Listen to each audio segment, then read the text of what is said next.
Hello everyone, welcome to Sables. My name is Rahul और आज हम करेंगे नेक्स्ट टॉपिक, जो इम्पोर्टेंट टॉपिक हमारा पेंडिंग है, बायोडाइवर्सिटी का कंजर्वेशन। तो इसमें हम देखेंगे बायोडाइवर्सिटी को हम कैसे कंजर्व कर सकते हैं, कौन कौन से इंडियन इनिशिएटिव लिए हैं इसके रिलेटेड, वो सब हम इसमें कवर करेंगे। हम बायोडाइवर्सिटी को कैसे कंजर्व कर सकते हैं, इसके लिए हमारे पास कुछ मेथड्स है। कौन कौन से मेथड्स हैं? इन साइटो मेथड्स है और कुछ एक्स साइटो मेथड्स है। इन साइटो मेथड्स वो मेथड्स है कि जो भी हमारे एनिमल्स और प्लांट्स हैं, उनके जो नेचुरल हैबिटेट है, उनको वहीं पे कंजर्व करना, उनको वहाँ पे ही प्रोटेक्शन देना। तो एक्स साइटो में हमारा क्या होता है कि किसी पर्टिकुलर लोकेशन में या फिर किसी ऐसा इन्वायरमेंट बनाना उनके लिए बाहर, उस जगह पे उनकी क्या करना, उनको कंजर्व करना, जो प्लांट्स और एनिमल्स है। तो इन साइटों में हमारे पास क्या क्या आ जाएंगे, जैसे प्रोटेक्टेड एरिया नेटवर्क, जितने भी हमारे पास है यहाँ पे, national parks, wild life sanctuaries, ये सब हमारे इसमें आ जाएगा। देन बायोस्फीयर रिजर्व्स हमारे इंपॉर्टेंट जितने भी हैं हमारे इंडिया में, वो हम देखेंगे। Then sacred groves and sacred lakes वगैरह, वो सब हमारी इसमें कवर होंगी इन साइटों में।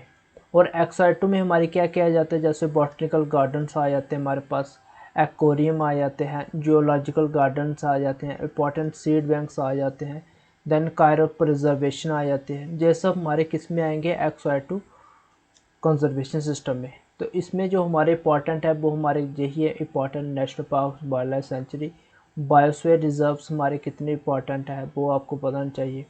देन इसमें हम देखेंगे बॉटनिकल गार्डन्स और हमारे सीड बैंक्स। देन इसी में हमारा ऐड कर लो आप जू वगैरह भी इसमें, ठीक, ये सब हमारा इसमें आएगा। अब इन साइटों की थोड़ी डेफिनेशंस लिखी हुई है यहाँ पे। मैंने क्या लिखा हुआ कि जो भी ऑन साइट कंजर्वेशन हो रही है हमारे जेनेटिक रिसोर्सेज की, in natural population of plants और एनिमल स्पीसीज़ की, वो हमारी किस में आती है? इन साइटो कंजर्वेशन में। अब कैसे होगी, जो कौन कौन से हमारे पास मेथड्स है वो हम आगे डिस्कस करेंगे। इंडिया में हमारे पास अभी कितने हैं? 18 बायोस्फीयर रिजर्व्स हैं। देन 105 के अराउंड नेशनल पार्क्स है एंड 544 के अराउंड हमारे पास क्या है? वाइल्ड लाइफ सेंचुरीज है। ये सब हम इसमें किस में? इन साइटो कंजर्वेशन में देखेंगे। देन एक्साइटो में हमारे पास क्या आ जाएगा कि जो प्लांट्स और एनिमल्स है हमारी, जो थ्रेटन स्पीसीज है, जो भी, उनको लेके कहाँ जाना, उनके नेचुरल हैबिटेट से लेके जाना और प्लेस करना कहाँ पे? Special settings where they are protected and given, उनको स्पेशल केयर दी जाती है। जैसे हमारे पास जोलॉजिकल पार्क्स आ जाती हैं, देन बॉटनिकल गार्डन्स आ जाते हैं प्लांट्स के related, wild life safari parks बनाए हुए हमने, सीड बैंक्स बनाए हुए, ये सब हमारे किस में आ जाते हैं? एक्वाटो कंजर्वेशन में। अब क्या क्या डिफरेंस है हमारे wild life sanctuary, national park and biosphere reserve में, वो हम एक छोटा सा डिफरेंस देख लेते हैं। एग्ज़ाम में आपको डायरेक्टली पूछ सकते हैं कि डिफरेंस बताओ इनमें से, तो हम देखेंगे क्या क्या इनमें डिफरेंस है। जो भी हमारे पास वाइल्ड लाइफ सेंचुरीज होती हैं वो हमारे क्या करती हैं, पर्टिकुलरली हमारे स्टेट गवर्नमेंट या फिर प्राइवेट एजेंसी उनको ओन करती हैं, और क्या करती हैं, जो सेफ गार्ड कराती है किसी एक पर्टिकुलर स्पीसीज़ को, हमारे जैसे बर्ड्स हो गए और एनिमल्स हो गए, उनकी एक पर्टिकुलर स्पीसीज़ को क्या प्रोटेक्शन प्रोवाइड करती है। बट जो हमारी नेशनल पार्क्स है वो हमारे क्या देखती है, एक ओवरऑल इकोसिस्टम को डेवलपमेंट करने के रिलेटेड होती है, ठीक है। जितने भी हमारे वहाँ प्लांट्स और एनिमल्स की स्पीसीज़ हैं उनको सभी को क्या करती है? कंजर्व करती है हमारी नेशनल पार्क्स। और बायोस्फीयर रिजर्व में हमारा क्या आता है, एक रिजर्व ऐसा है जो हमारा गवर्नमेंट करती है, establish by government and to protect करती है कितना, जो भी हमारा पूरा इन्वायरमेंट है उसको पूरे को प्रोटेक्ट करता है हमारा कौन? बायोस्फीयर रिजर्व, ठीक। ये आपको पहला मेन डिफरेंस पता होना चाहिए इन तीनों के बीच में।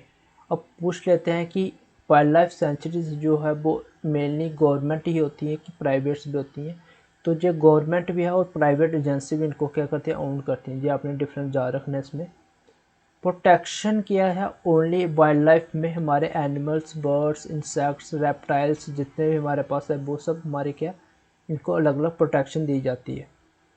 और नेशनल पार्क में क्या आ जाता है? इंक्लूड फ्लोरा देन फौना और एनी अदर ऑब्जेक्ट्स, जो भी हमारे हिस्टोरिकल के इंपॉर्टेंस हो, जन जियोग्राफिक सिग्निफिकेंस के रिलेटेड हो, वो सब हमारे किस में आ जाते हैं? नेशनल पार्क में।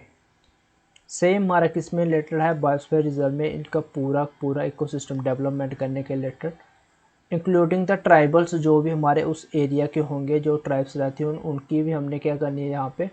प्रोटेक्शन देनी है, ठीक है, उनकी भी अलग अलग डेवलपमेंट भी करनी है। जैसे हमारा किस में आ जाता है, बायोस्फीयर रिजर्व में। देन आगे पूछ सकते हैं कि रिस्ट्रिक्शंस किस में ज़्यादा आती है, तो आपने जा रखना है कि मेनली जो हाईली रिस्ट्रिक्टेड होता है वो हमारे कौन से होते हैं, नेशनल पार्क्स।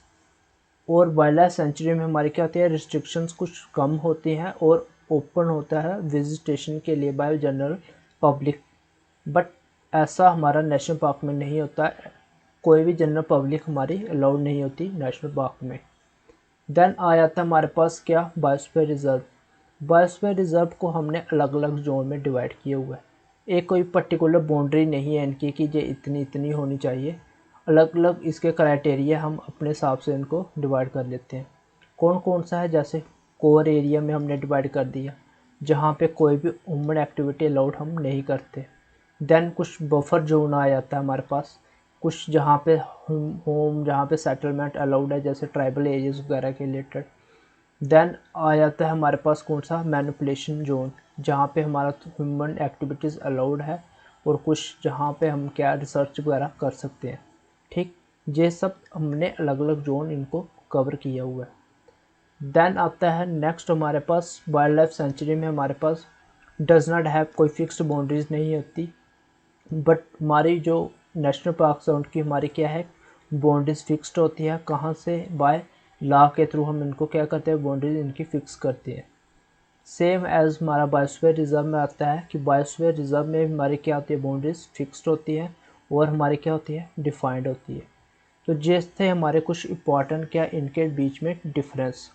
अब वाइल्ड लाइफ सेंचुरी को कहाँ पे प्रोटेक्शन मिलती है, IUCN लिस्ट के अकॉर्डिंग, तो इनको कैटेगरी 4 में इनको क्या मिलती है, प्रोटेक्शन मिलती है। बायोस्फीयर रिजर्व को मिलती है क्या, IUCN सेकंड कैटेगरी के अंदर इनको प्रोटेक्शन। ठीक है, ये आपने इस पर जा रख लेना डिफरेंस, कौन कौन सा किस में प्रोटेक्शन मिलती है। नेक्स्ट हम चलते हैं कहाँ पे, इम्पॉर्टेंट जो भी हमारे डिफरेंस था ये मैंने आपको बता दिया इनमें। अब हम चलते हैं कहाँ पे, XY2 में जो इम्पॉर्टेंट है वो हम देख लेते हैं।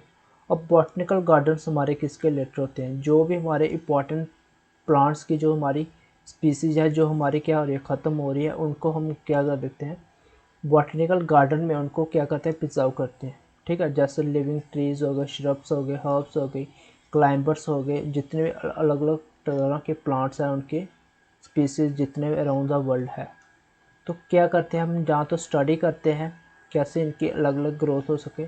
Then introduction process of exotic plant, कैसे हम न्यू प्लांट्स ला सके, जहाँ उनको स्टडी कर सकते हैं कि कौन सा इनका क्या है, रहने का क्या सिस्टम है इनका, कैसे ये डेवलप होते हैं।